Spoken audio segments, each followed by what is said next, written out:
Saudara, Yesus mengatakan perintah yang mana? Yesus menjelaskan, jangan membunuh, jangan berzina, jangan mencuri, jangan mengucapkan saksi dusta, hormati ayah ibumu, kasihilah sesamamu. Nah, sekarang pertanyaan saya, ini perintah-perintah ini tertuang di mana? Semua di dalam hukum kasih. Dengar ayatnya yang ke-21, kata Yesus kepadanya, jikalau engkau dengar, engkau hendak jikalau sempurna, engkau ingin sempurna, jualah segala milikmu dan berikanlah kepada si miskin. Itu bicara masih berbicara mengenai hukum Taurat. Itu masih berbicara mengenai hukum Taurat. Hei, itu masih berbicara mengenai hukum Taurat. Kata begini, semuanya itu telah aku lakukan, kan hukum Taurat itu kan? Sudah. Yesus berkata kepada dia, jikalau engkau hendak sempurna, pergilah, jualah, setelah dia melakukan segala hukum Taurat. Nah, saudara, sekarang Anda Yesus tahu. Benarkan dia tidak. Yesus benarkan dia tidak. Dibenarkan karena menjalankan Yesus hukum benarkan apa? dia di mana? Coba kau baca selanjutnya. Apakah Yesus benarkan dia? Dia dibenarkan. Hukum Taurat. Jikalau engkau hendak sempurna. Jikalau engkau hendak sempurna. Sempurna dari menjalankan hukum apa tadi? Hukum apa? Sempurna dari seluruh hukum yang Yesus ajarkan. Iya, saya tanya. Hendak sempurna dari hukum mana? Hukum kasih yang tadi sudah dibilang, kasihlah Tuhan Allahmu dengan segenap hatimu. Iya, mengasihi Elohim itu mentaati perintah Elohim. Kan Yesus mengatakan, turutilah segala perintah Elohim. Betul? Segala perintah Elohim itu, dengar. Segala perintah Elohim itu, segala perintah Elohim itu tertuang di mana? Hukum Taurat. Taurat. Sekarang saya tanya, ketika berarti Yesus sabar dulu. Gantian. Apakah Yesus benarkan dia? Gantian. Jadi ketika Yesus mengatakan turutilah segala perintah Elohim, Anda menyambut. Ternyata perintah Elohim itu di Taurat. Berarti untuk memperoleh hidup yang kekal harus menjalankan hukum Taurat. Sedangkan Paulus mengatakan apa? Tidak ada seorang pun yang dibenarkan oleh karena melakukan hukum Taurat. Lah, Yesus tadi mengajarkan supaya orang itu mendapatkan hidup yang kekal, dia harus menuruti perintah Elohim yang tertulis di mana? Di mana? Seluruh firman Allah. Di mana? Di situ Yesus tidak bilang hukum Taurat. Di mana? Di mana? Sebentar, saya jawab. Ayat 20, kata orang muda itu sebentar. Kata orang muda itu kepadanya, semuanya itu telah kulakukan. Hukum Taurat kan 10 ya. Oke. Ya. Berarti kata Yesus. Berarti kata Yesus. Jikalau engkau hendak sempurna, pergilah, jualah segala milikmu dan berikanlah itu kepada orang miskin, maka engkau akan beroleh harta di surga. Harta di surga. Kemudian datanglah kemari dan ikutlah aku. Dengar, Yesus suruh ikutlah Yesus. Tetapi orang muda itu mendengar perkataan itu, pergilah ia dengan sedih sebab banyak hartanya. Yesus berkata kepada muridnya, aku berkata kepadamu, sesungguhnya sukar sekali bagi seorang kaya untuk masuk ke dalam kerajaan surga. Sekali lagi aku berkata kepadamu, lebih mudah seekor unta untuk melalui lubang jarum daripada seorang kaya masuk ke dalam kerajaan Allah. Ketika murid-murid mendengar itu, sangat gemparlah mereka dan berkata, jikalau demikian siapakah yang dapat diselamatkan? Yesus memandang mereka dan berkata, bagi kamu hal itu tidak mungkin, tetapi bagi Allah segala sesuatu mungkin. Jualah dan ikutlah aku. Yang diperintah terakhir, ikutlah aku. Kamu sudah melakukan 10 hukum Taurat, tetapi tidak sempurna kan?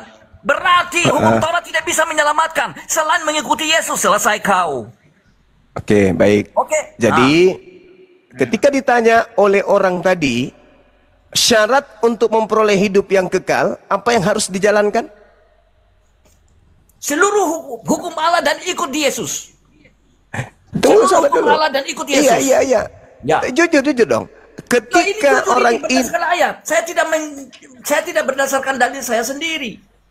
Ketika orang ini dia berkata begini, aku sudah melakukan semua. Yesus bilang, pergi jual hartamu dan ikutlah aku. Dia tidak mau.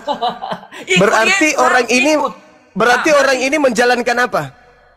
Apa tuh? Hukum apa yang dijalankan orang tadi? Loh, hukum yang dijalankan kan 10 hukum Taurat. Menurut dia ini orang-orang Israel. Oke. Tetapi terakhir Yesus katakan begini.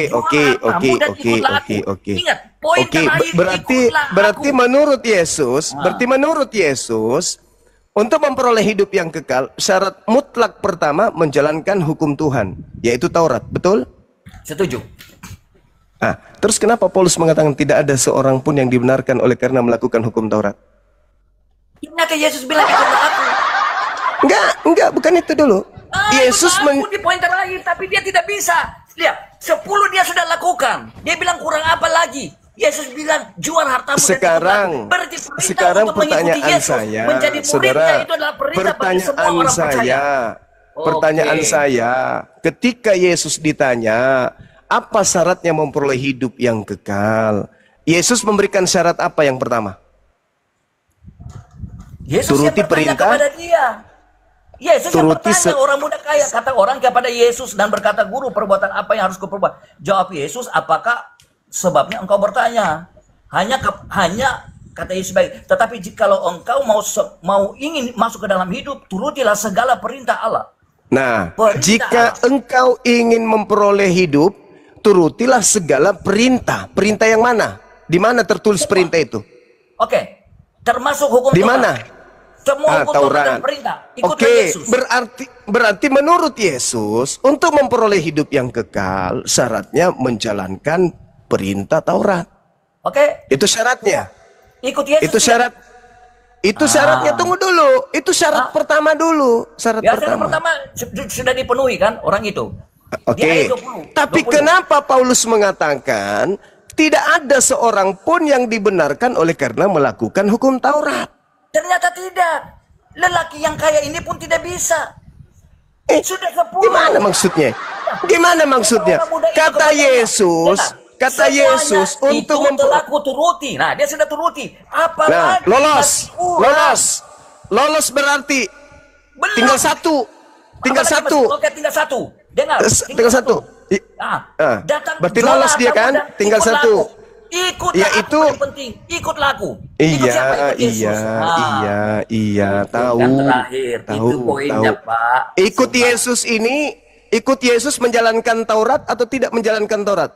Ikut Yesus untuk masuk kepada hidup yang kekal. Percaya kepada Tadi syarat hidup kekal apa? Pertama, percaya kepada Yesus sebagai Tuhan dan juru selamat. Astagfirullahaladzim, ya Allah ya Karim. Hidup kekal itu seorang pun yang bisa mendapat hidup kekal tanpa percaya dia adalah juru selamat dan Tuhan. Itu persyaratan. Dia berkata, ikutlah aku. Mau ikut kemana? Ikutlah firman-Nya. Maka dia barang siapa memegang perintahku dan melakukannya, dia yang percaya kepadaku, dia yang mengasihi aku. Yang pertama, syarat memperoleh hidup yang kekal. Apa yang pertama menurut Yesus?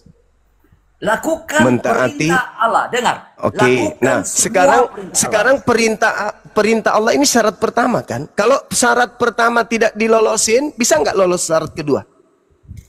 Semua tidak bisa satu, karena kalau tidak bisa satu sama dengan Anda tidak melakukan seluruh perintah Allah. Tidak bisa. Syarat pertama, gini, dengarkan saudara Indra, dengar. Syarat pertama menjalankan Taurat. Syarat kedua menjual harta, berinfak, bersedekah. Syarat ketiga ikut Yesus. Betul? Ya. Oke. Bisa nggak kita lolos, orang-orang lolos di syarat kedua kalau syarat pertama tidak dilolosin? Semua harus sempurna. Syarat pertama harus sempurna. Syarat terakhir tidak lolos. Tidak boleh ada syarat. Nah sekarang bagaimana Kristen bisa lolos syarat pertama? Sedangkan Paulus mengatakan tidak ada seorang pun yang dibenarkan oleh karena melakukan hukum Taurat. Betul. Nah, berarti lolos. Berarti Kristen tidak lolos. Tidak dibenarkan. Coba. Berarti Kristen tidak lolos. Berarti Kristen tidak lolos di syarat pertama. Dari mana?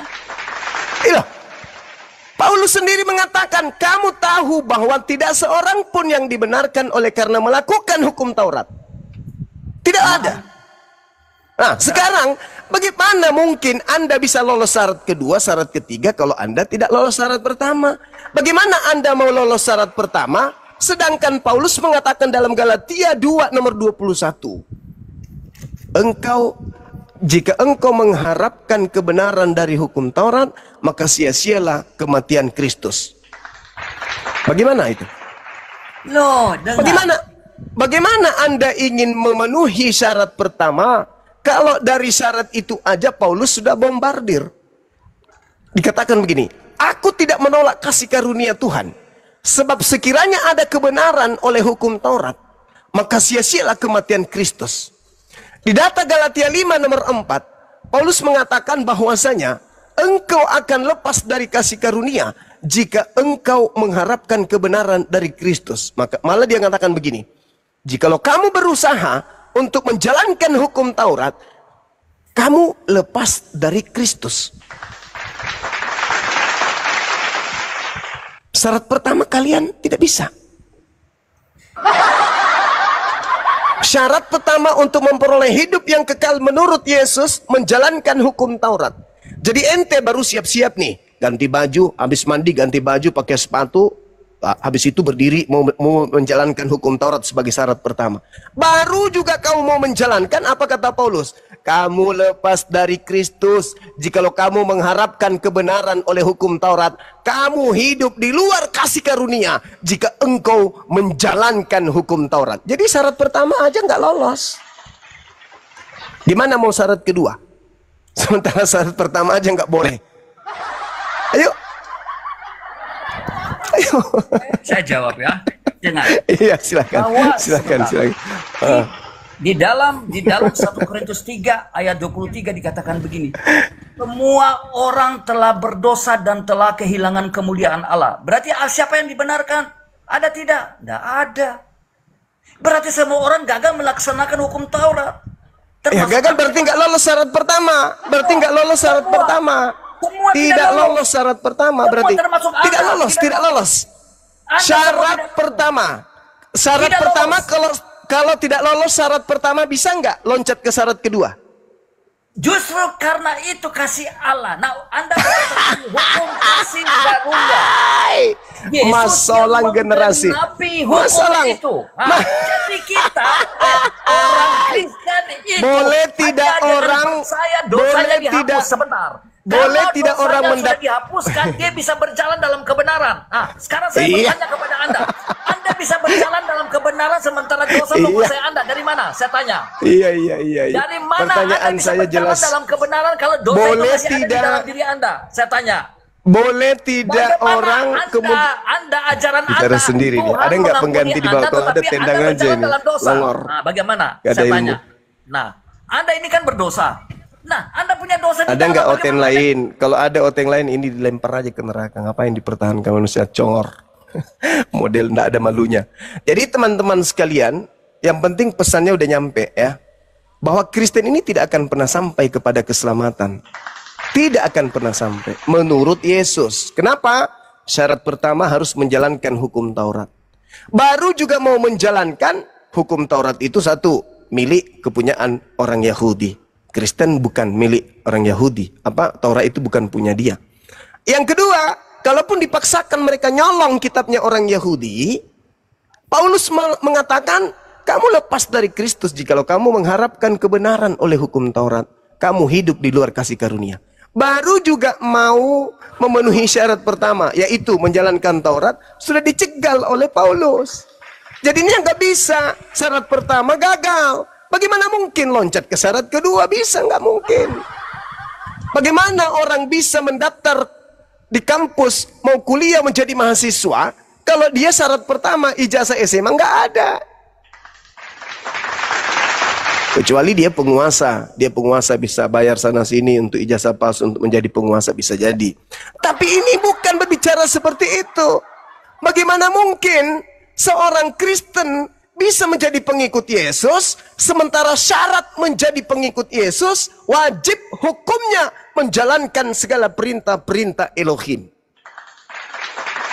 Syarat untuk menjadi pengikut Yesus, yang pertama, harus mengikuti segala perintah Elohim. Yang kedua, menjual seluruh harta, memberikan kepada si miskin. Sebab kalau tidak, maka lebih mudah onta masuk ke dalam lubang hidungnya Pak Bom-Bom daripada orang kaya masuk ke dalam surga. Itu dalil. Nah sekarang syarat ketiga. Kalau sudah lolos yang pertama, yang kedua, baru bisa jadi pengikut. Kristen untuk menjadi orang yang lolos dari syarat pertama aja nggak bisa. Makanya saya bertanya, siapa backingan daripada Paulus ini? Kok sakti kali itu loh. Sakti kali dia. Bisa meloloskan orang menjadi pejabat tanpa ada ijazah. Siapa Paulus ini?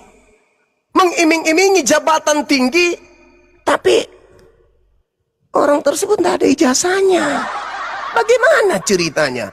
Orang semua ditipu, orang semua disesatkan karena dia. Karena syaratnya ketika ditanya oleh muridnya, oleh orang yang kaya yang datang kepadanya, "Guru, bagaimana caranya saya bisa memperoleh hidup yang kekal?"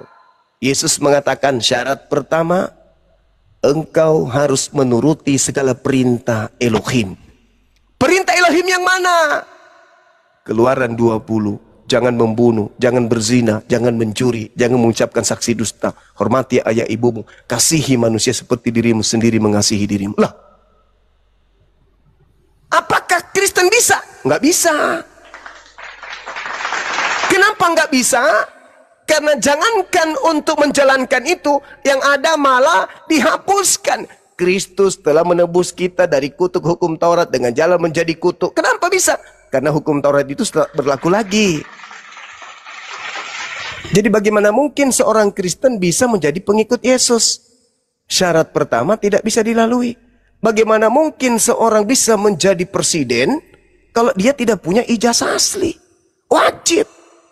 Jadi kalau ada tuduhan bahwa ada presiden menggunakan ijazah palsu, ya saya rasa itu harus diselidiki. Jangan-jangan itu hoaks, tuduhan itu fitnah. Karena tidak mungkin kurasa seorang pemimpin negara menggunakan ijazah palsu, nggak mungkin. Tapi kalau yang ini ngaku-ngaku pengikut, haha bela, ini udah terbukti ini pengikut palsu. Kenapa? Karena keciduk mereka memang betul-betul tidak bisa lolos, tidak mendapatkan ijazah, karena mereka bukan penganut Taurat. Mereka pemakan babi cahayu, mereka orang-orang tidak bersunat cahayu, mereka penyembah-penyembah roh. Orang Taurat itu ibadahnya hari Sabat, hari Sabtu, dia penyembah ibadah hari Minggu. Sudah gitu yang dijembah anak orang katanya. Nggak lolos. Bagaimana mungkin mau jadi presiden? Oh, tamat SMA aja kagak bisa. Kenapa nggak bisa tamat SMA? Karena dilarang.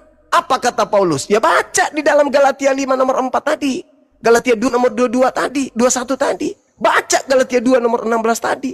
Kalau kau mengharapkan kebenaran dari hukum Taurat, maka kau akan keluar dari kasih karunia. Berarti ketika Yesus mengatakan hidup kekal kamu boleh peroleh kalau kamu menjalankan hukum Taurat, Paulus mengatakan, ada-ada aja Yesus ini. Gak ada kebenaran. Jangan kau harapkan kebenaran dari hukum Taurat. Gak ada. Kamu malah keluar dari kasih karunia kalau kau menjalankan hukum Taurat. Sama seperti iblis yang datang kepada Adam di Gan Eden. Justru kalau kau tidak makan, kau tidak akan hidup kekal. Makan. Kata Paulus, nah, kau tidak akan mendapatkan kasih karunia kalau kau menjalankan hukum Taurat. Jangan. Kau dilarang makan ini? Iya. Oh, jangan kau dengar itu. Saya dilarang makan babi, Lus. Jangan kau dengarkan itu. Saya dilarang begini, Lus. Jangan kau dengarkan. Kau tidak akan kemudian mendapatkan kasih karunia. Kau keluar dari kasih karunia kalau kau mendengarkan larangan-larangan itu. Tipikal Paulus dengan yang ada di dalam Taman Eden itu bedanya apa? Bedanya apa? Maka ini pertanyaan serius. Siapa backingan Paulus ini? Kok dia bisa memberikan ijazah palsu kepada orang sehingga mereka mengaku-ngaku sebagai anak Tuhan? Siapa yang membackingi Paulus ini sehingga dia membagi-bagikan kemudian ijazah palsu kepada orang-orang yang bukan Bani Israel, ngaku-ngaku sebagai Bani Israel rohani? Siapa backingan Paulus ini sampai dia kemudian mampu menjanjikan keselamatan kepada orang-orang palsu, pengikut-pengikut palsu? Sedangkan menurut Yesus, untuk memperoleh hidup yang kekal, untuk menjadi penghuni surga, kata Yesus, wajib hukumnya mendapatkan ijazah lulus menjalankan hukum Taurat sebagai syarat pertama. Pertanyaan saya, siapa backingan Paulus sehingga dia menggunakan jalan kompas lewat jendela menuju surga berdasarkan kemudian dalil-dalil yang tidak berdasar kepada pengajaran Yesus itu sendiri. Silakan. Backingannya Ada juga yang sibuk menelpon. Siapa ini?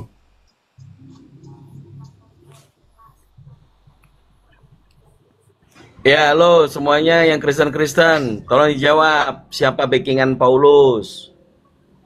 Allah, Tuhan Yesus. Hah? Apa? Yang bener aja kasih datanya. Aduh, Dito. Ada ilmu. Udah King, kau jawab saja pakai dalil. Ya, cuman gitu doang, ngapain kau naik? Ya pertanyaanmu gitu doang, ya itu jawabannya. Siapa backingan Paulus? Pertanyaanmu agak keras dikit lah. Hukum Taurat mana yang disediakan gitu, kayak Siarka tadi ngomong.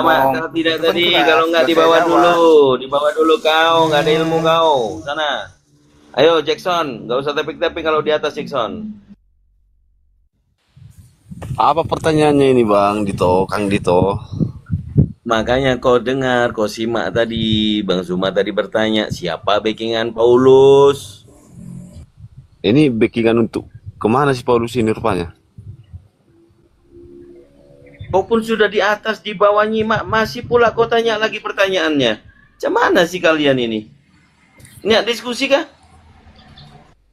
Enggak, aku baru masuk room ini, jadi nggak tahu aku tadi pembahasannya, diskusinya tentang apa. Oke, mungkin Gurunda Silakan, mau Gurunda.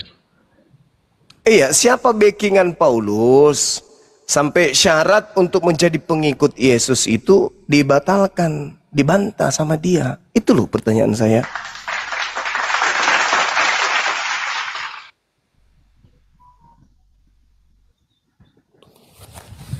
Kan yang dikatakan si Paulus itu kan untuk mengikuti hukum Taurat itu tidak ada satupun yang dibenarkan, kan itu klaiman Paulus. Artinya sia-sia mengikuti hukum Taurat itu sia-sia kalau tidak mengikuti Yesus. Maksud Paulus kan itu di sana, bukan masalah. Kok bagaimana ceritanya? Sedangkan saudara Kristen yang mengaku pengikut Paulus, pengikut Yesus tidak ada menjalankan hukum Taurat. Sedangkan Yesus ketika ditanya oleh orang yang sesama dengan dirinya, syarat memperoleh hidup kekal itu apa?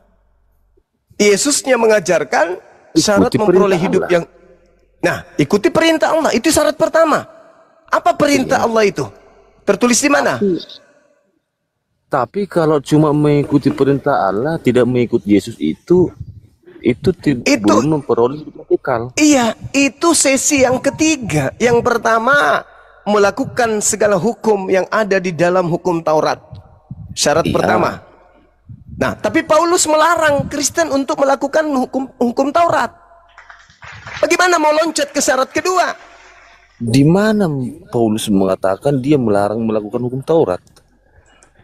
Aku menolak kasih karunia. Sebab sekiranya ada kebenaran oleh hukum Taurat, maka sia-sialah kematian Kristus. Galatia 5 nomor 4.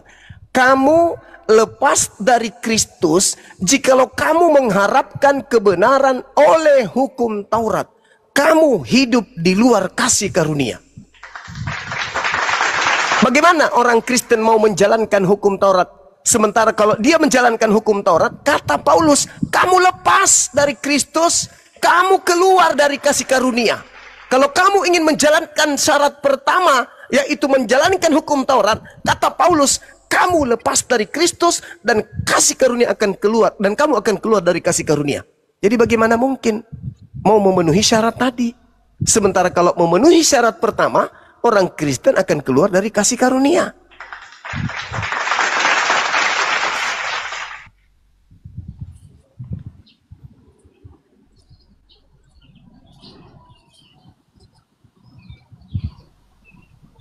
Itu tertulis di mana itu, Bang Juma? Galatia 5 nomor 4. Kan Kristen ini pelanggar-pelanggar hukum Taurat kan? Karena memang mereka loncat pagar, ngaku pengikut Yesus. Wow, Nah, kamu baca. mengharapkan kebenaran. Ya. oleh Kamu hidup di luar kamu kasih karunia. lepas dari Kristus. Jikalau kamu mengharapkan kebenaran oleh hukum Taurat, kamu hidup di luar kasih karunia. Oh iya, iya maksud Paulus kan di sini. Kesia-siaan mengikuti hukum Taurat itu kalau tidak mengikuti Kristus. Ya salah, Bung. Salah. Untuk mendapatkan hidup yang kekal, orang harus menjalankan hukum Taurat. Itu kata Yesus. Matius 19 nomor 16, ketika dia ditanya, "Guru, apa yang harus aku lakukan supaya aku bisa memperoleh hidup yang kekal?" Kata Yesus, "Lakukan segala perintah Tuhan." Mana perintah Tuhannya? Yang hukum Taurat. Hukum Taurat ya, terus? Nah, Benar. bagaimana mungkin Kristen mau menjalankan hukum Taurat sebagai syarat pertama? Sedangkan Paulus mengatakan, kamu lepas dari Kristus jikalau kamu mengharapkan kebenaran oleh hukum Taurat. Dengan kata lain, jangan kamu lakukan hukum Taurat. Karena kalau kamu lakukan, kamu akan lepas dari Kristus. Artinya, apa? Paulus mengajarkan apa? Paulus mengajarkan langsung aja mengaku-ngaku pengikut Kristus. Nggak usah kau jalankan hukum Taurat itu, nggak usah. Pokoknya mulutmu mengatakan aku pengikut Yesus, dah selesai. Sayangnya Yesus tidak begitu. Yesus mensyaratkan untuk memperoleh hidup yang kekal wajib menjalankan hukum Taurat. Paulus mengajarkan kalau kau menjalankan hukum Taurat, kamu lepas dari kasih karunia. Kristen hidup di persimpangan.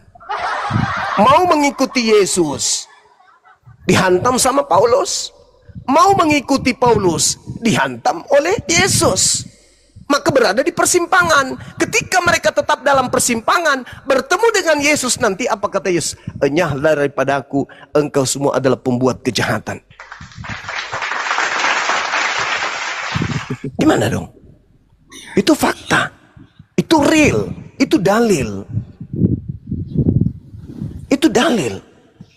Anda ingin mendapatkan hidup yang kekal, syarat pertama harus menuruti segala firman Tuhan. Di mana firman Tuhan itu?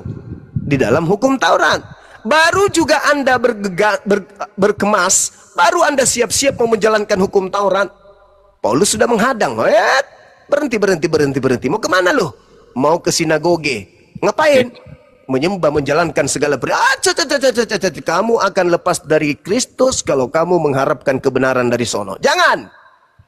Yesus Kristus lepas dari kamu. Kasih karunia akan lepas dari kamu kalau kau lanjutkan. Kamu mau hidup dalam Yesus Kristus atau kamu mau menjalankan hukum Taurat? Pilihan yang berat. Mau menjalankan hukum Taurat untuk milik Yahudi. Kalau dijalankan berarti nyamar-nyamar Yahudi. Tidak dijalankan tidak bisa mendapatkan surga. Gimana ceritanya? Maka Kristen hidup di persimpangan. Kenapa? Karena Kristen bukan Yahudi, Kristen bukan pengikut Yesus. Satu-satunya jalan keselamatan hanya dinul Islam untuk Kristen. Mau kemana? Mau menjalankan Taurat? Taurat bukan untuk Kristen. Mau menjadi pengikut Yesus? Syarat menjadi pengikut Yesus harus menjalankan Taurat. Jadi dua-duanya nggak bisa. Masuk ke hukum Taurat nggak bisa, menjadi pengikut Yesus nggak bisa. Maka satu-satunya jalan adalah dinul Islam. Makanya dikatakan Nabi Muhammad itu adalah roh penolong, penghibur. Yang tadinya tidak punya jalan, yang tadinya tidak punya kemudian pemimpin, tiba-tiba muncul pemimpin dunia, baginda Rasul Muhammad SAW. Anda mau kemana? Ke Yesus nggak bisa. Bagaimana Anda mau ke Yesus sementara syarat pertama nggak lolos? Kecuali Anda ingin menjadi pengikut Kristus palsu, Kristusnya Paulus. Boleh.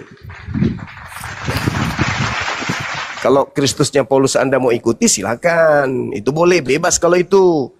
Segala-galanya boleh Anda lakukan kalau Kristusnya Paulus.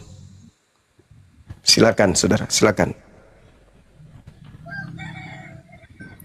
Jikalau kamu hendak sempurna, maka juallah hartamu. Aku. Lebih mudah orang kaya lebih mudah onta masuk ke dalam lubang jarum daripada orang kaya masuk ke surga. Betapa sulitnya untuk menjadi pengikut Yesus itu. Datang kalian, bukannya Bani Israel, bukan Bani Yakub, tidak menjalankan Taurat. Tiba-tiba bermimpi menjadi pengikut Kristus Yesus. Apa? Yesus Kristus. Cek ternyata kalian pengikut Kristus padang gurun. Jadi kalian itu saudara bukan pengikut Yesus anak Maria. Sulit untuk jadi pengikutnya Yesus anak Maria, sulit. Kecuali Anda nyamar-nyamar. Nah, kebetulan ketika Anda menyamar, maka muncul pasang badan Kristus palsu. Itulah yang ente ikutin. Makanya Paulus menghancurkan semua ajaran Tuhan. Kamu lepas dari Kristus jika kau mengharapkan kebenaran oleh hukum Taurat. Jadi gimana? Paulus ikut Kristus. Kristus yang mana? Kristus merek Paulus dong. Karena kalau Kristus merek Elohim, syaratnya untuk menjadi pengikutnya, 1, kudu wajib Bani Israel, 2, kudu wajib menjalankan hukum Taurat. Baru bisa lolos menjadi pengikut Yesus anak Elohim. Kalau pengikut Kristus Paulus, ya silakan aja makan babi bebas, ibadahnya hari Minggu bebas, mau apapun bebas. Karena Kristus ini bukan Kristus anak Maria, ini Kristus lain. Sampai di sini Pak Bom paham?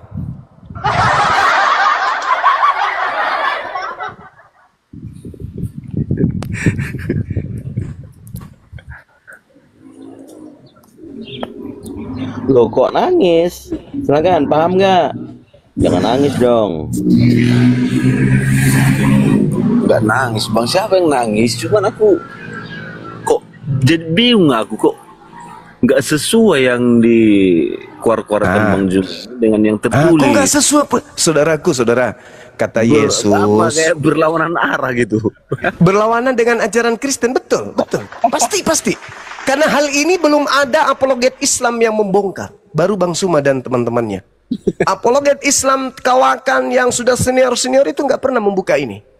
Ini Bang Suma aja dengan adik-adik Bang Suma yang membongkar ini. Coba, syarat untuk menjadi pengikut Yesus kudu wajib miskin. Nggak boleh kaya. Kenapa? Anda baca dalilnya. Lebih mudah onta masuk ke dalam lubang jarum. Coba Anda pikirkan itu. Kristen Anda tengok ke barat, ke timur, utara, selatan. Bukan berarti orang kaya tidak bisa, kan itu maksudnya. Bukan berarti orang kaya. Dalilnya saudara, Yesus mempersyaratkan, kata orang muda yang kaya ini, semuanya itu telah kuturuti, apalagi yang masih kurang. Kata Yesus kepadanya, jikalau kamu hendak sempurna, pergilah, jual segala milikmu, dan berikanlah kepada orang-orang miskin, maka engkau akan beroleh harta di surga. Kemudian datanglah kemari dan ikutilah aku. Ini Kristen bisa lakukan nggak? Bisa nggak Kristen lakukan? Bisa nggak? Ya, tidak bisa.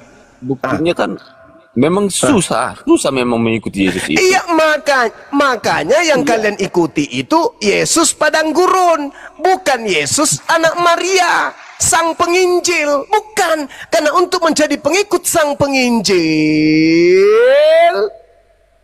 sudah tidak bisa zaman hari ini. Tidak ada di zaman modern ini manusia mau hidup miskin, gak ada. Makanya Nabi Isa atau Yesus Kristus anak Maria spesial hanya untuk kaumnya saja, abad pertama. Karena sesuai dengan zaman itu. Zaman setelahnya, zamannya baginda Rasulullah Muhammad SAW. Kalaupun ente bertahan bahwa ente adalah pengikut Kristus, berjuta persen Kristus yang Anda ikuti itu Kristus palsu, bukan Kristus anak Maria.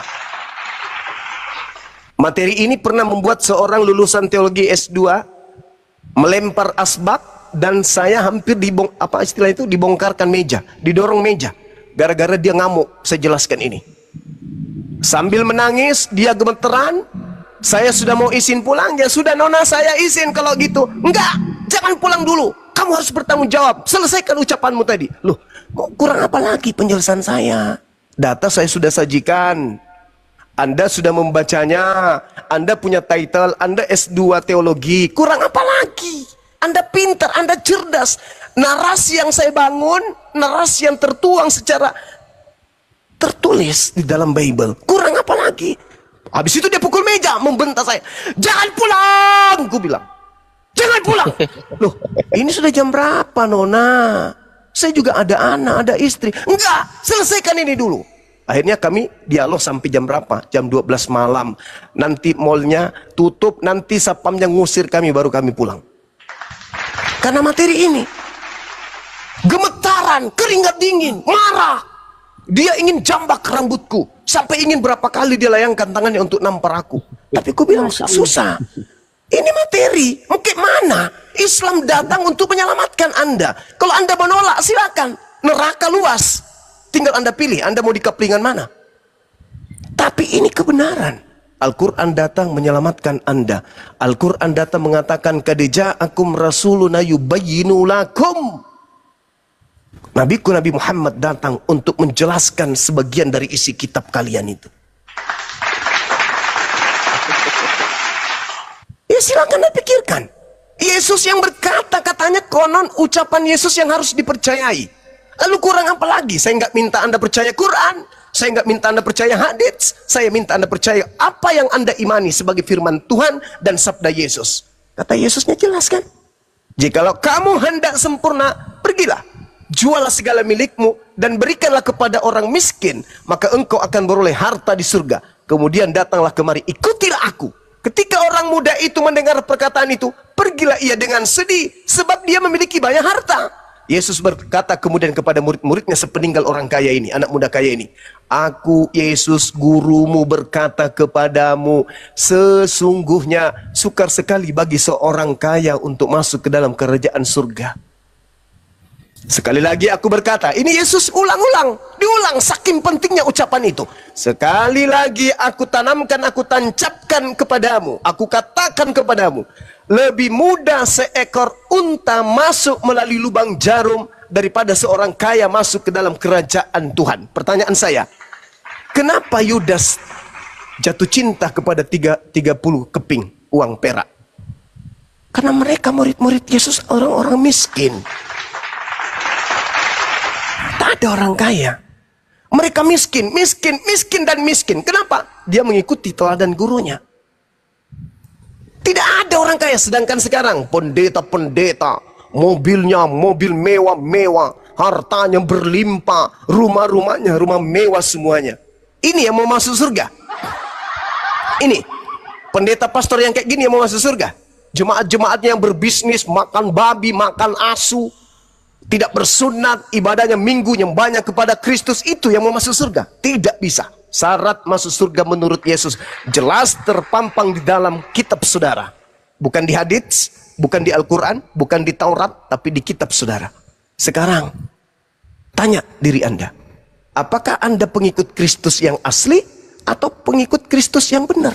Karena untuk memperoleh data secara detail, identitas, gelar sebagai pengikut Yesus yang benar, syaratnya ada dan tidak mudah. Yang pertama, Anda harus masuk ke dalam rahim salah satu wanita Yahudi. Untuk supaya Anda mendapatkan gen dari Yakub. Karena Yesus diutus hanya untuk kepada Bani Yakub.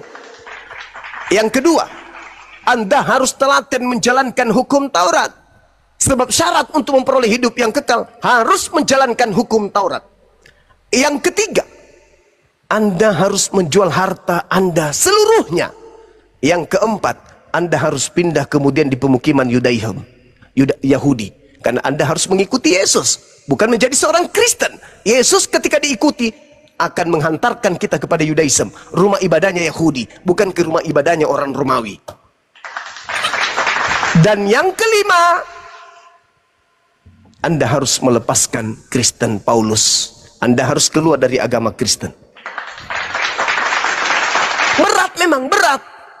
Makanya Yesus berpesan, waspadalah kepada penyesat yang datang kepadamu, muridku, memakai namaku dan berkata, akulah Kristus. Mereka akan menyesatkan banyak orang.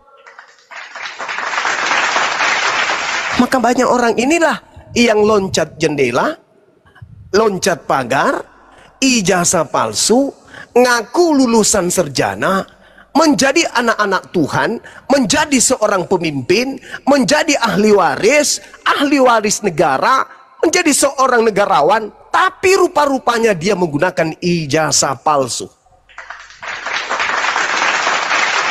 Anda mengaku sebagai murid Yesus, lulus sebagai anak-anak Tuhan, bukan lagi hamba. Galatia 3, Galatia 2, Galatia 3 nomor 26. Sekarang kalian bukan lagi hamba, kalian adalah anak-anak Tuhan. Galatia 4 nomor 7. Dari mana titel itu kalian dapatkan? Sedangkan kalian untuk lulus saja mendaftar sebagai mahasiswa tidak bisa. Syarat untuk menjadi pengikut guru besar Yesus, pertama harus menjalankan hukum Taurat. Baru juga kalian mau siap-siap melakukan hukum Taurat. Paulus datang, apa istilah itu? Tiup sumpritan. Stop! Mau kemana ente?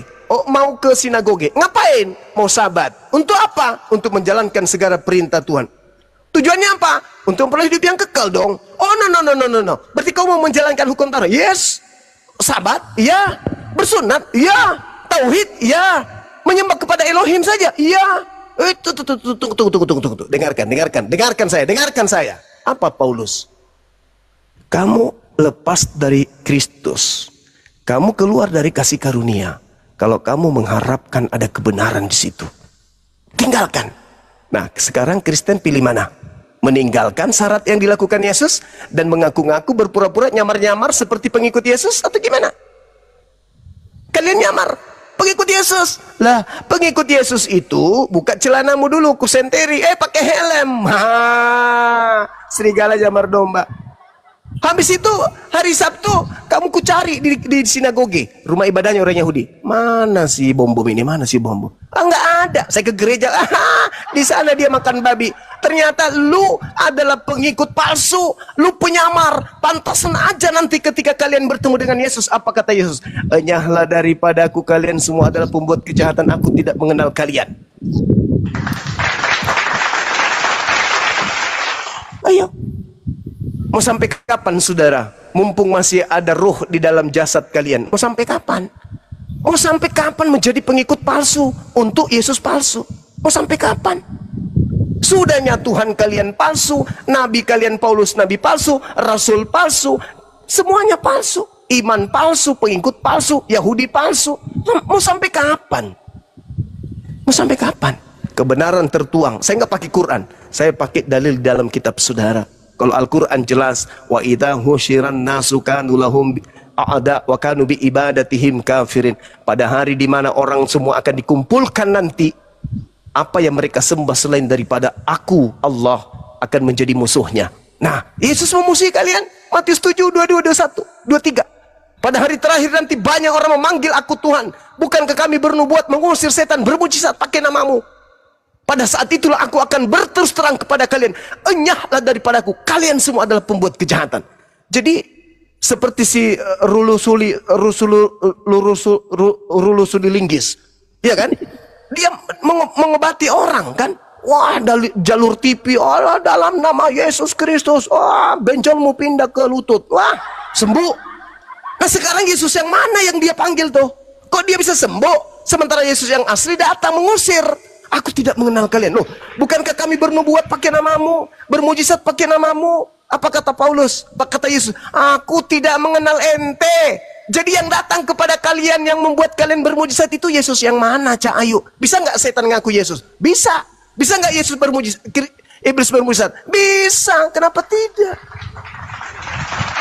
Jadi pada kesimpulannya adalah untuk memperoleh hidup yang kekal menurut Yesus, satu, wajib hukum Taurat dijalankan. Kedua, wajib kemudian bersedekah, berinfak, habiskan harta. Yang ketiga, menjadi pengikut Yesus yang setia, menjadi Yudaism. Apakah kita dapatkan ini di Kristen? No. Nehi merica ketumber jahe. Kita tidak temukan itu. Tidak ada di Kristen. Kristen ini jalurnya lari kiri dia, salah sasaran, salah tembak. Akulah jalan, akulah kebenaran, akulah hidup. Tidak ada yang sampai kepada Bapa tanpa melalui aku. Dirubah. Akulah jalan, akulah kebenaran, akulah hidup. Tidak ada yang sampai kepada Kristus tanpa melalui Kristus. Salah dalil. Salah dalil.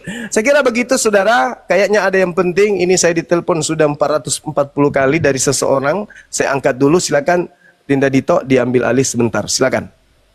Cuma tunggu dulu Juma. Iya Paman. Nah, dia penting sekali. Dia kebelat pipis. Iya, kenapa saudara? Jadi begini. Untuk memahami Taurat itu kita harus tahu dulu siapa yang menggenapi Taurat. Dan bagaimana dia melakukan, bagaimana dia menggenapi Taurat, untuk apa dia menggenapi Taurat, dan apa dampak penggenapan Taurat itu. Jadi narasi-narasi yang Juma sampaikan tadi sangat membingungkan gitu loh. Karena Juma sendiri tidak tahu siapa yang menggenapi Taurat, bagaimana dia menggenapi Taurat, untuk apa dia menggenapi Taurat, apa dampak penggenapan Taurat tersebut. Gitu loh. Jadi boleh saya jelaskan? Harus paham dulu. Makanya narasi-narasi yang Anda sampaikan tadi, kutip sana, kutip sini, campur aduk, jadinya nasi campur togen atau campur apa itu ya. Jadi ini yang boleh saya jelaskan? Enggak, saya gini aja Juma.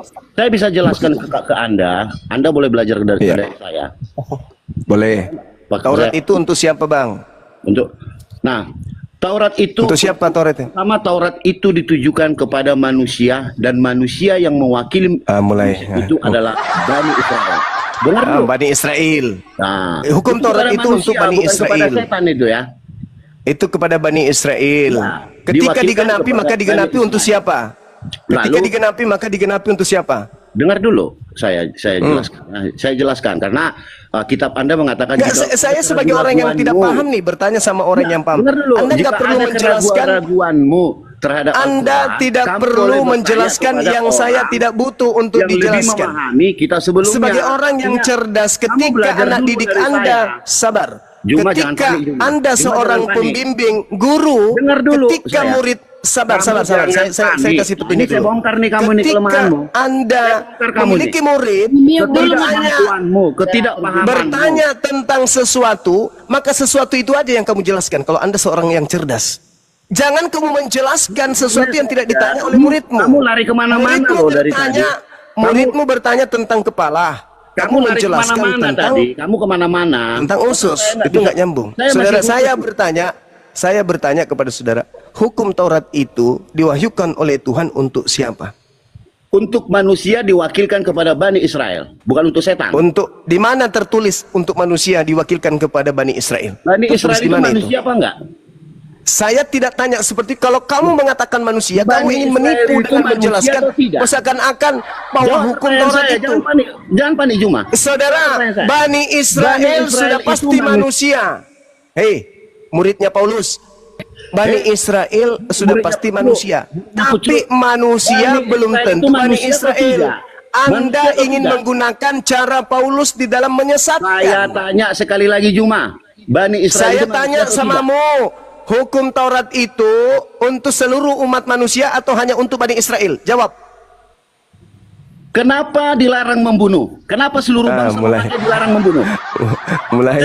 Ini coba. Saudara-saudara Kristenku yang ada di bawah ini coba lihat wakilmu ini. Ini akibat apa? Akibat karena dia adalah pengikut Paulus. Paulus sang penyesat yang memberikan kemudian ijazah palsu kepada pengikutnya sebagai pengikut Yesus. Tapi itu ijazah palsu yang dikasih. Syarat untuk menjadi pengikut Yesus, syarat untuk menjadi pengikut Yesus harus memiliki ijazah asli. Ijazah asli. Saudara, ijazah asli dulu yang Anda harus dengar. Anda harus memiliki ijazah asli, baru Anda itu mengaku-ngaku sebagai pengikut Yesus. Untuk memperoleh ijazah asli, Anda harus Bani Israel dulu. Karena Anda bukan Bani Israel, Anda mencoba ngibul. Anda mencoba ngibul. Ketika Anda ditanya hukum Taurat itu untuk siapa, Anda mencoba untuk menipu dengan melebarkan sayap jawaban. Hukum Taurat itu untuk manusia yang kemudian diwakilkan kepada Bani Israel. Ini adalah cara ular. Ini cara ular. Cara ular yang kamu praktekkan sekarang ini. Saya tidak bertanya seperti itu, saudara. Yang saya pertanyakan, hukum Taurat itu apakah untuk seluruh umat manusia atau spesial untuk Bani Israel saja? Jawab. Di mana ini yang kedua. Yesus itu hanya datang untuk Bani Israel. Saya coba kasih tunjuk ayatnya. Matius 15 nomor 24, Yesus sendiri yang mengatakan itu. Aku diutus hanya kepada. Sudah kamu bacakah itu semua? Aku diutus hanya kepada domba yang sesat dari umat Israel. Oke? Kamu sudah baca semua itu, ayat itu penuh? Sudah saya telan semua kalau isi apa yang terjadi ketika perempuan Kanaan itu disebut perempuan itu disebut perempuan itu sebagai asu. Pada anak disebut asu. Perempuan itu disebut asu. Ketika disebut asu. Perempuan Kanaan itu menyembah perempuan itu disebut asu, saudara. Perempuan itu disebut asu. Ini pertanyaan saya. Apa yang terjadi? Pertanyaannya, anaknya sembuh. Anaknya sembuh. Pelintir ayat Jumat. Anaknya sembuh, saudara. Anaknya sembuh, saudara. Anaknya sembuh. aja, sok pintar. Anaknya sembuh. Tetapi bukan berarti dia menjadi Yahudi. Dia tetap aja asu dibilang sama Yesus. Apa yang terjadi ketika perempuan anaknya sembuh? Ya, berarti anaknya sembuh. Yesus itu bukan hanya untuk Israel. Kalau dalam hal mengobati orang sakit, betul. Seibarat dokter, saya seorang dokter diutus oleh pemerintah, kemudian ke Papua sebagai dokter saya ke Papua. Di perjalanan menuju Papua saya bertemu dengan pasien yang sakit di Bandara Sultan Hasanuddin. Bolehkah sebagai dokter saya mengobati pasien ini? Beda, jangan kau sama. Udah kamu turun aja bang. Kalau kamu nggak mau berdiskusi dengan tujuan edukasi, Anda istirahat, Anda rehat, Anda camkan baik-baik apa yang Bang Suma sampaikan. Yang pada intinya tujuan saya menyelamatkan kalian, bukan menyesatkan kalian. Sedangkan kamu begitu ada pertanyaan, arahnya langsung penyesatan. Apa buktinya? Hukum Taurat itu diberikan kepada siapa? Kepada manusia. Tapi waktu itu diwakilkan kepada Yahudi Israel. Itu cara ular. Itu cara ular. Anda cukup mengatakan untuk Bani Israel. Kita sudah tahu itu manusia Bani Israel. Jangan kau pakai pelintir seakan-akan kau membuka celah untuk kau masuk nanti sebagai manusia yang kepada kamu juga diutus itu hukum Taurat. Orang yang memiliki IQ rendah mungkin bisa kamu tipu dengan cara muslihat kayak begitu, bukan dengan Bang Suma. Saya ini saya belajar psikologi. Saya lulusan terbaik psikologi. Jadi Anda tidak bisa kemudian membolak-balikkan satu keadaan meskipun hanya bentuk lisan untuk mengelabui saya. Oke? Saya di kantor jabatan saya tidak melonjak kalau saya tidak memiliki prestasi dalam aspek psikologi. Psikologi pendidikan. Saya dari pendidikan. Saya mampu menjiwai anak didik saya. Kamu baru duduk, caramu duduk saya sudah tahu. Caramu megang pulpen saya sudah tahu. Caramu mengangkat tangan saya sudah tahu. Caramu mengucapkan kata pertama saya sudah tahu. Isi kepalamu itu apa. Jadi jangan coba-coba di depan saya melakukan tipu muslihat. Itu nggak berlaku bagi Bang Suma. Ya, paham ya? Paham ya? Paham sampai situ. Oke, kalau Anda masih penasaran, silakan naik ke sini. Diskusi yang baik, tujuan kita adalah edukasi. Saban hari bukan hanya diskusi kocong aja yang kita butuhkan. Saban hari, semakin hari yang kita butuhkan adalah kecemerlangan anak Indonesia memeluk sebuah agama yang berdasarkan akal sehat dalam proses berpikir. Bukan hanya dogma doktrin dari warisan penjajah. Paham sampai situ? Jadi jangan gengsi. Jangan gengsi terhadap kebenaran. Jangan katanya kau hanya mengatakan kami sunat hati, tapi hatimu masih congkak, hatimu masih sombong, hatimu angkuh terhadap kebenaran. Bukankah yang saya sampaikan tadi adalah ruang pengajaran Yesus? Kisi-kisinya jelas, materinya jelas, referensi saya ada. Bukan saya ngarang cerita. Ada dalil. Dan ada perangkap. Perangkap atau apa ini? Perangkat di atas kepala yang disebut akal pada dirimu. Gunakan perangkat itu. Kasih connect penjelasan Bang Suma yang begitu terinci dengan dalil yang ada, sabda Yesus yang ada, dan juga otak yang disiapkan oleh Tuhan untuk kamu. Konekkan itu. Karena kita manusia memiliki tingkat intelijensi yang berbeda. Tetapi paling tidak standarisasi penjelasan Bang Suma adalah pengetahuan dasar strategi penyampaian pesan, di mana pesan itu harus wajib sampai kepada yang menerima pesan dengan sangat sederhana. Saya tidak menjelaskan sebagai seorang dokter, sebagai seorang profesor, sebagai seorang narasumber yang mumpuni di depan ada orang profesor. Enggak. Anda lihat sendiri, di depan profesor Bang Suma kemarin presentasi. Bisa terkait tentang kesehatan, bisa. Terkait tentang tenaga medis, bisa. 36 dosen, guru, profesor dari perguruan tinggi di Kota Makassar. Bang Suma kasih presentasi hampir 2 jam. Nah, Anda levelnya jemaat gereja, maka standarisasi penjelasan saya harus turun. Turun, jangan ketinggian, turun. Ini sudah level terendah, Anda masih belum paham. Maka solusinya Anda turun, cuci muka dulu, bikin kopi campur masako. Begitu Anda sudah tenang, silakan naik ke sini. Adik-adik saya siap untuk membimbing saudara. Sementara silakan Dinda Dito, Bunda Rahma, saya izin, ini telepon kayaknya penting. Silakan. Iya. Lanjut, Maki. Dinaikkan kembali Bapak yang tadi itu. Kayaknya dia mau kali belajar. Saya bukan moderator. Saya jadikan Ki moderator, bahkan ku jadikan Ki bendahara lagi di sini. Oke. Iya. Terima kasih. Jadi masalah penjelasan Gurunda itu apalagi saudara-saudaraku Kristen? Apalagi yang kurang penjelasannya, Masya Allah kan? Syarat untuk mendapat hidup kekal menurut Yesus tuh ya, ketika seorang bertanya kepada beliau, guru, penjelasannya sangat gamblang, mudah diterima. Tapi karena di kepala kalian itu cuma dogma doktrin, ya pokoknya Yesus Tuhan, pokoknya Yesus Tuhan.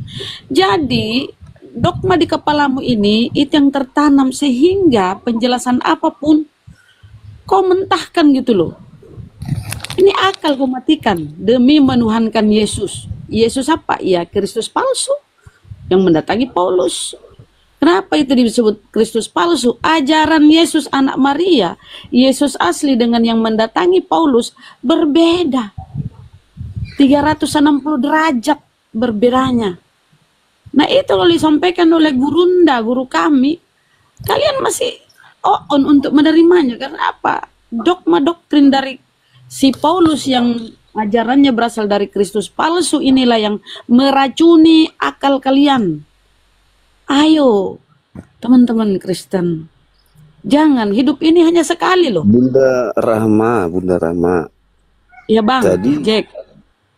Tadi kata Bunda tadi yang didatangi Paulus itu Kristus palsu. Nah, iya Bang, seperti yang disampaikan oleh Yesus. Bagaimana bisa? Iya, maksudku begini. Bagaimana bisa yang mendatangi Paulus itu Kristus palsu, bahkan Paulus di situ bertobat, semakin baik, tidak membunuh lagi, tidak menangkap orang-orang yang percaya Yesus. Oke, masa saya jawab sih? ya, saya tanggap ya Bang. Masa Kristus palsu membuat Paulus semakin bertobat? Ini ditanggapi Bang ya. Nah, ya makanya ditanggapi ya sebentar, Gurunda yang sempurnakan. Nah, kenapa? Fakta bukti bahwa dari buahnya lah kita melihat hasilnya. Nah, apa buah pengajaran Paulus? Ketika dia mengaku bertemu dengan di padang gurun, di perjalanan ke Antioquia, dia bertemu dengan yang katanya Yesus, ya. Saulus, kau yang telah menganiaya aku, bla bla segala macam ya. Nah, awal dari pengakuan Paulus bahwa dia bertemu dengan Yesus di padang gurun, inilah yang melahirkan 13 surat-suratnya. Siapa yang menulis itu? Lukas. Pengakuan Paulus yang sepihak ini ya, pengakuan sepihak, klaim sepihak dari si Paulus ini dituangkan oleh Lukas di Kisah Para Rasul. Siapa Lukas? Lukas ini orang Yunani, tabib pribadinya si Paulus. Ya, teman dekatnya, sahabat dia seperjalanan ketika Paulus di dalam penjara, di bilik ya, ketika dalam berlayar dia menuju Roma. Situlah dia menulis surat-suratnya itu ditemani si Lukas. Lukas yang menceritakan kisah pengakuan Paulus, klaim Paulus bahwa dia ketemu Yesus. Siapa nih yang Yesus yang ditemui? Itulah Kristus palsu. Kenapa? Ajaran Paulus yang dituangkan dengan surat-suratnya di dalam Bibelmu itu bertentangan dengan ajaran Yesus anak Maria.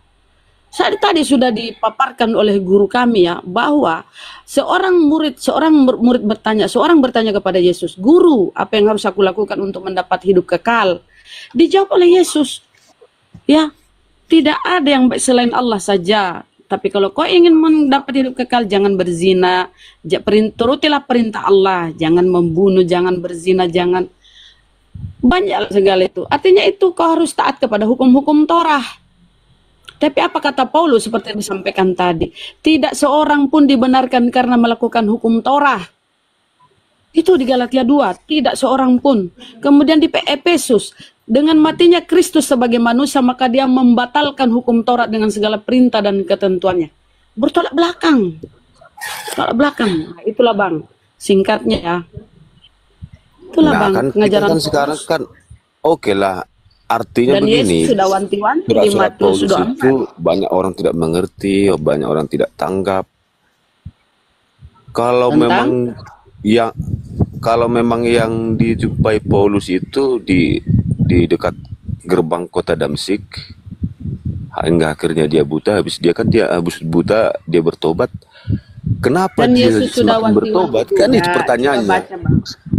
Iya, coba baca Kecuali di kalau Matius. Paulus semakin jahat, oke lah, berarti yang dijumpai Paulus itu Kristus palsu. Oke, kalau Paulus semakin jahat, ini dia semakin bertobat. Bagaimana tapi Anda ajarannya mengatakan bertentangan.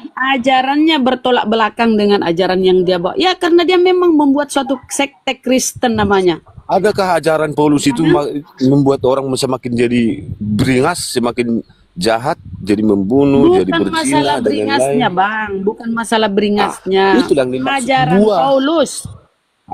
Ajaran Dari Paulus ajaran bertentangan, dari ajarannya kontradiksi. kita bisa melihat buahnya. Beda suara Itu loh, tuh, Pak. Iya. Bunda Rahma. Coba mana ajaran Paulus yang berkesusian dengan ajaran Yesus anak Maria, coba. Apa ajarannya? Yesus berkata di Matius 5, aku datang bukan untuk meniadakan, 5:17, aku datang bukan untuk meniadakan hukum Torah atau kitab para nabi. Aku datang untuk menggenapinya, melengkapi, menyempurnakan. Nah, itu Barang iya, itu siapa kata yang Yesus kan. menghilangkan. Dengar dulu, Bang, dengar dulu. Kan? Iya, Makanya kalau dengarkan. saya kok pintar, dengar kalau dikasih dalil. Ini saya nih ngomong tanpa dogma doktrin, tanpa perpuluhan. Nah, di dalam Bible apa kata Yesus ya? Di Matius 5:17, aku datang bukan untuk meniadakan hukum Torah atau kitab para nabi, aku datang untuk menggenapinya. Apa itu menggenapi? Melengkapi, menyempurnakan. Sebelum langit dan bumi runtuh, satu titik atau satu yaitu pun dari hukum Taurat tidak akan batal. Bayangkan satu titik. Kemudian disambung lagi oleh Yesus. Barang siapa yang menghilangkan salah satu hukum Torah, sekalipun yang terkecil, maka dia akan menduduki tempat terburuklah dalam kerajaan Tuhan. Itu kan kalau menghilangkan salah satu yang terkecil loh. Tapi barang siapa yang mengajarkan segala sesuatu hukum Torah, maka dia menduduki tempat tertinggi dalam kerajaan Tuhan, kerajaan Allah. Ya kan? Nah, Bunda Coba, Rama, Bang. itu kata Yesus ya kan? Iya, kan? kata Yesus. Itu Apa kata Yesus. Paulus? Terus Kata Paulus di coba Efesus. kan? Ya. Kata Paulus di Efesus, dengan matinya Kristus, maka dia membatalkan hukum Taurat dengan segala perintah dan ketentuannya. Ini pengakuan Paulus sepihak. Yesus tidak pernah mengatakan dia membatalkan. Karena pada waktu itu Yesus sudah terangkat. Ini klaim si Paulus di Efesus, dengan matinya Kristus maka dia membatalkan. Coba. Begini, dengar dulu Bunda Banyak Rama. kali dia membatalkan Begini. hukum Tuhan. Hukum Taurat itu kalau membunuh manusia itu hukumnya apa? Kan ada Ya itu yang disampaikan oleh kalau di Yesus. Taurat itu Tidak mata ganti mata, tangan berdosa ganti lah. tangan, kan itu kan? Iya, Berdosa. kan itu kan. Nyawa ganti nyawa. Adakah Yesus itu Dia berdosa. Itu ketika nyawanya dibunuh, adakah dia membalas dendam? Enggak. Loh, Digenapinya nanti malah bahas balas dendam. Itu maksudnya. Itu Masalah maksudnya lu. pengajaran, Bang. Jadi kalau Aku di moderator kita ya. itu manusia biasa, benar. Dengar dulu, Bang. Ini masalah pengajaran. Pengajaran Paulus ini adalah menyesatkan. Ya kan? Menyesatkan kan ini. Kalau ajaran Yesus dia itu terkhusus kepada Bani Israel. Hukum Torah itu untuk jemaah Yakub. Yesus ini kan keturunan Bani Israel.